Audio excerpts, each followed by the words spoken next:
चलो वीडियो के स्टार्ट में आपको बता देता हूँ कि आज की स्मैकडाउन में बिल्कुल ही मजा नहीं आया, लेकिन इस वीडियो में मैं आपको बात ऐसी बताऊंगा जिससे आपको मजा जरूर आएगा। तो स्मैकडाउन की हमको जो ओपनिंग देखने को मिली वो पैट मैकेफी के साथ ही, जहां पर वो ट्रैश टॉक में आज स्मैकडाउन को थोड़ी डिटेल में कवर नहीं कर रहा क्योंकि कुछ है ही नहीं स्मैकडाउन के एपिसोड में बताने के लिए। आपको ऊपर से बता रहा हूँ जो चीजें आपको जानने लायक है बस वही। तो पैट मैकेफी यहाँ पर ट्रैश टॉक करते हैं, मतलब उन्होंने शो की ओपनिंग करी और आज वो बता रहे हैं कि कैसे वो रिकवरी कर चुके हैं, वापस आ चुके हैं। कॉर्बिन भी आते हैं, हालांकि वो टाइटनट्रॉन पर देखने पता नहीं अपने हाथ में क्या वो दाने वगैरह दिखा रहे हैं, स्पॉट वगैरह दिखा रहे हैं, और इनके बीच में बस ऐसी जो है ट्रैश टॉक वाला डब्ल्यूडब्ल्यूई ने सेगमेंट दिखाया। अगेन यहाँ पर जो नोट करने वाली बात यह है वो ये कि हर बार की तरह पैट मैकेफी को सपोर्ट बहुत तगड़ा मिल रहा था और कॉर्बिन को बू बहुत ज्यादा मिल रही थी। तो समर स्लैम के लिए आई थिंक ये सबसे यूनिक राइवलरीज में से एक होगा, मुझे ऐसा लग रहा है जिस तरीके से प्रोग्रेस कर रही है। पहले बता दूं, ब्रॉक लेसनर रोमन रेंज से ज्यादा मुझे लग रहा है डब्ल्यूडब्ल्यूई इस वाली राइवलरी के लिए सीरियस है, क्योंकि आज स्मैकडाउन पर भी हमको कुछ ऐसे ही समझ में आया था। मॉर्गन और नटालिया का मैच था, अगेन यहाँ पे विक्ट्री मॉर्गन को मिल जाती है, तो ये भी कंटेंडरशिप के लिए था बट उसका कुछ फायदा हुआ नहीं। लेकिन मॉर्गन को जो है आगे अभी स्मैकडाउन वुमेन्स चैंपियन के तौर पर और कुछ अच्छा काम करना है अगेंस्ट रोंडा राउजी। इसके अलावा सबसे अजीब किस्म की चीज थी, देखो ये जो अभी हुआ ना, ये जो मैं आपको बता रहा हूँ, ये चीज तब अच्छी लगती है जब ओवरऑल शो भी अच्छा हो रहा हो, तो फिर ये उसमें ना फ्लेवर ऐड करता है। लेकिन जब शो अच्छा नहीं है तो ये चीज दिखा दो ना तो भाई माथा और खराब हो जाता है।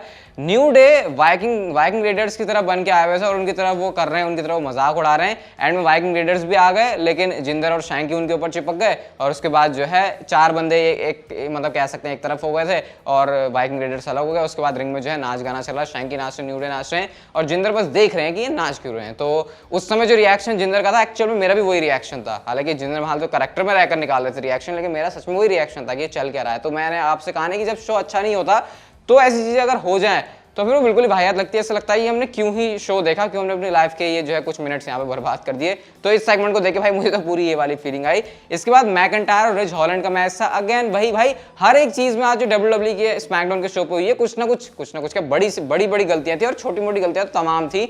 McIntyre Holland, McIntyre Butch, McIntyre Sheamus, ये डब्ल्यूडब्ल्यूई की कहानी चल रही है। बस किसी तरीके से 2 घंटे भाई डब्ल्यूडब्ल्यूई से स्मैकडाउन के 2 घंटे नहीं खिंच रहे, वो पूरी पुरानी राइवलरी दिखा रहे हैं। रोमन रेंस और ब्रॉक लेसनर के बीच क्या हुआ था, रॉ में जब ब्रॉक लेसनर आया तो क्या हुआ, लेकिन क्या स्मैकडाउन में ब्रॉक लेसनर थे? नहीं भाई, वो क्यों लेके आएंगे हम, वो तो हाँ अभी उसके लेकर भी अपडेट है, बट क्यों इस वाले स्मैकडाउन में क्यों लाए हम? रोमन रेंस ब्रॉक लेसनर सामने आ कैसे जाएंगे भाई, ऐसे कैसे आ जाएंगे सामने? वो तो समर स्लैम में आएंगे सीधा। मैं ऐसा इसलिए कह रहा हूँ क्योंकि डब्ल्यूडब्ल्यूई को देख के तो मुझे यही लग रहा है दोनों साथ में नहीं आते, कभी कोई नहीं आता, कभी कोई आता है तो फिर वो दूसरे शो पर होता। भाई ये तुम क्या कर रहे हो, ये मतलब समझ से बाहर है भाई मेरे। तो यही चल क्या रहा है कि ये रोमन रेंस ब्रॉक लेसनर की राइवलरी क्यों प्रोग्रेस नहीं हो रही। ठीक है, मैट कैप मॉस और शेरी का भी मैच था आज, और यहाँ पे कुछ एक इंटरेस्टिंग चीज थी बताने के लिए आपको। तो पहले ही शो पर शेरी को अपने कब्जे में लेने की कोशिश करते हैं पॉल हेमन, कहते हैं यार तू बिजनेस के हिसाब से सोच, अगर तू कैश इन करेगा तो क्या मतलब वो तो अचानक से हो जाएगा ना, तो क्यों ना मैं तेरे लिए मैच बनाऊं, हम शेड्यूल्ड कैश इन करवाते हैं तेरा, कि तेरा मैच जो है सीधा चैंपियनशिप के लिए तो रोमन रेंस से दे दूंगा और सोच तेरा क्या नाम होगा, तेरी क्या स्पॉटलाइट होगी। तो थ्योरी इस पर कहते हैं कि नहीं मैं चीज अपने हिसाब से देख लूंगा, और वो जो ऑफर करते हैं हाथ बढ़ाने का उनके लिए, वो ऑफर को अलग तरीके से थ्योरी ने एक्सेप्ट किया। उन्होंने कहा कि ठीक है, जब मैं अनडिस्प्यूटेड चैंपियन बन जाऊंगा उसके बाद मेरे को स्पेशल काउंसिल की जरूरत होगी, और वो पॉल हेमन की तरफ इशारा कर रहे होते हैं कि क्या वो उनके उसके बाद आगे ज्वाइन करेंगे। हालांकि आपको पता है हेमन की इंटेंशन तो सिर्फ ये थी कि इस बंदे को किसी तरीके से अपनी बातों में फंसा लो और उसके बाद जो है इसका जो कैश इन वाला चीज है उसको हटा के शेड्यूल करवा दो इसका मैच। लेकिन थ्योरी भी यहाँ पर बहुत अच्छी तरीके से खेल गए और लास्ट में वो जिस तरीके से दोनों हाँ ऐसा करके कर रहे थे वो तो और भी ज्यादा फनी लग रहा था मुझे। ये चीज अच्छी थी इस शो के ऊपर। मैट कैप मॉस के ऊपर भी जो है हेमन जाते हैं और कहते हैं कि यार इसको ठिकाने लगा दे जरा कि ये कैश इन कर ही ना पाया। तो मैट कैप मॉस भी फिर ये ले लेते हैं हेमन की। वो कहते हैं अच्छा लगता है ज्यादा तुम्हारी फट रही है, ये चीज सोच के कि जो थ्योरी है वो कैश इन कर देंगे रोमन रेंस के ऊपर। इसके बाद दोनों सुपरस्टार्स का मैच भी होता है।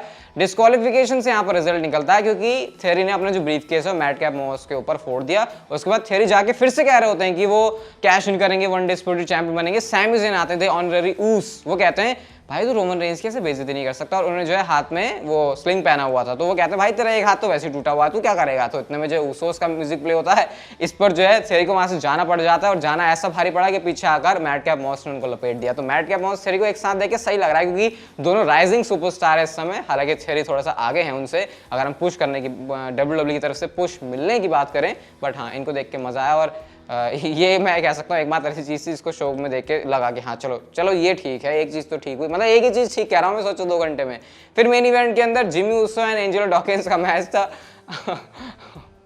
ठीक है, कोई बात नहीं, कुछ ज़्यादा बात नहीं करेंगे इस मैच के बारे में। दोबारा से पता नहीं कौन सी भी बार, 1000वीं 2000वीं बार WWE इस मैच को कर रही है। लेकिन यहाँ पे आज हमको ये पता लगना था कि स्पेशल गेस्ट रेफरी कौन है। और अगेन आज जो मैच में रिजल्ट निकला, जब डॉकिंस ने पिन किया जिमी ऊसो को, तो उसमें जिमी ऊसो का एक शोल्डर जो है ऊपर था और रेफरी ने ये चीज़ देखी नहीं। और WWE को तो इसी बात को बड़ा चढ़ा के दिखाना कि बस हमारी WWE में सारी जगह रेफरी का काम सही होता है, इसी मैच में दिक्कत है।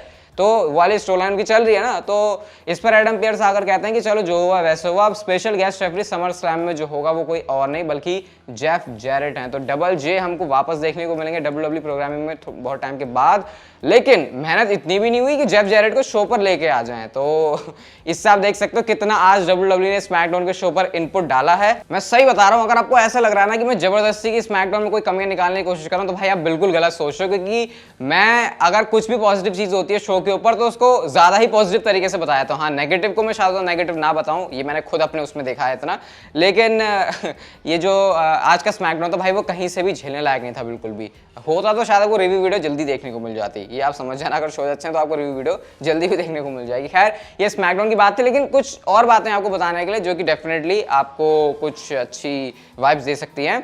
तो सबसे पहले तो भाई सीन ये है कि रॉक ने रिसेंटली एक इंटरव्यू के अंदर, जो कि उनका था एंटरटेनमेंट टुनाइट के साथ में, यहाँ पर क्लियरली इस बात को बता दिया है कि वो रेसलिंग रिटर्न करेंगे और वो रेसलिंग रिटर्न में वापस आएंगे और वो इसमें पूरे इंटरेस्टेड हैं। उनका जो एग्जैक्टली कोड था वो ये था कि of course yes I am always open for that a return to wrestling for sure. मतलब यहाँ पे उन्होंने इस बात को बता दिया कि वो रेसलिंग रिंग में दोबारा से वापस आना चाहते हैं। और अगर इस टाइम पर भी हॉलीवुड में करियर जमाने के बाद भी रॉक इस बात को कह रहे हैं, तो क्लियरली यही मैसेज है कि उनका डेफिनेटली आने का प्लान है। और ये बात तो अपने अलग इंटरव्यू में बोल ही चुके हैं कि यार रोमन रेंज से मैच नहीं हुआ मेरा, उससे मुझे करना था। तो फिर रेसलमेनिया 39 वो एक बढ़िया परफेक्ट जगह होने वाली है अगर WWE और रॉक का सही से तालमेल बैठ जाए। और मेन चीज़, रॉक का शेड्यूल सही हो जाता है। रे मिस्टीरियो की एनिवर्सरी की बात करें तो भैया 20वीं जो एनिवर्सरी है रे मिस्टीरियो की, उसको ऑफिशियली अब WWE हाइप भी करी मैडिसन स्क्वायर गार्डन से। जो 25 जुलाई का मंडे नाइट रॉ का एपिसोड होने वाला है, वहां पर आपको मिस्टीरियो के साथ कुछ स्पेशल चीज़ देखने को मिलेगी। और मुझे ऐसे क्यों लग रहा है कि आई थिंक इस वाली स्पेशल चीज़ को और भी ज़्यादा स्पेशल बनाया जा सकता है अगर WWE Dominik Mysterio Rey Mysterio का ब्रेकअप करने वाली है। तो आई थिंक ये चीज़ काफ़ी हद तक पॉसिबल है इस वाले शो से। ये सिर्फ मैं स्पेकुलेट कर रहा हूँ, लेट्स सी क्या आगे होता है जब इस चीज़ का सेलिब्रेशन करेंगे Rey Mysterio Monday night raw पर।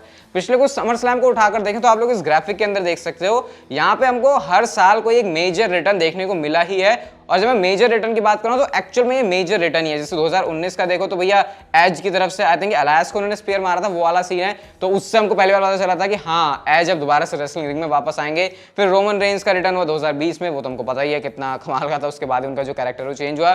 2021 में सरप्राइज करते हुए अगेन ब्रॉक लेसनर, ये भी एक्सपेक्टेड नहीं था। तो अब 2022 में एक्सपेक्टेशन है कि ऐसा ही कुछ WWE फिर से करने वाली है, कुछ बहुत बड़ा और कुछ ऐसा जो कि अनएक्सपेक्टेड हो। अब आई थिंक वो क्या होगा, अगर मैं कुछ सोच रहा हूँ तो शायद वो Roman Reigns and Brock Lesnar के मैच में हो सकता है। क्योंकि अगर बड़े चीज़ों की हम बात करें, पिछले साल के अगर टक्कर में भी रहना तो भाई इस मैच में मुझे लगता है कि कोई रिटर्न तो बनता है। और ज़्यादा उम्मीदें रखूंगा नहीं किसी चीज़ को लेके, क्योंकि स्मैकडाउन की तरफ फिर जब मैं नज़र उठा के देख रहा हूँ आजकल, तो फिर मैं छोड़ा रहने दो यार, छोड़ो रहने दो, जो चल रहा है उसे चलने दो। ब्रॉक लेसनर को चलो WWE ने फाइनली रिटर्न के लिए एडवर्टाइज कर दिया है और अगले स्मैकडाउन के एपिसोड में आपको ब्रॉक लेसनर देखने को मिलेंगे।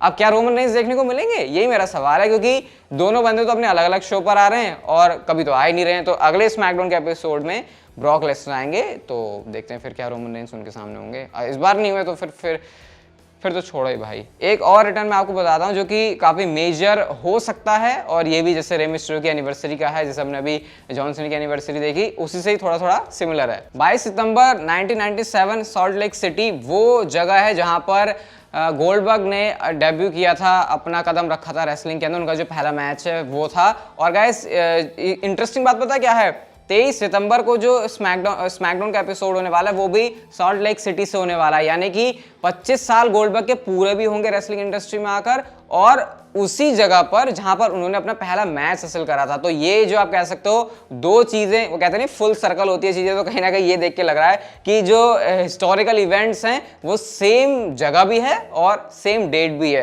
तो गाइस इससे आप लोग एक्सपेक्ट कर सकते हो कि शायद सितंबर के महीने में आपको इस वाले स्पेशल दिन पर, इस वाले स्पेशल एडिशन पर जो कि स्मैकडाउन का होगा, WWE हाइप तो करने ही वाली है इसको, वहां पर आपको गोल्डबर्ग का रिटर्न देखने को मिल सकता है। क्योंकि गोल्डबर्ग अभी WWE के लिए मनी वाला बंदा है, जिसको उसको शो पे लाके काफ़ी अच्छे पैसे उससे दिए भी जा सकते हैं और उससे बनाए भी जा सकते हैं। ये बात WWE को अच्छे से पता है, तो फिर शायद ये चीज़ जो है आपको देखने को मिल जाएगी। एंड रिटर्न होगा बिल गोल्डबर्ग का।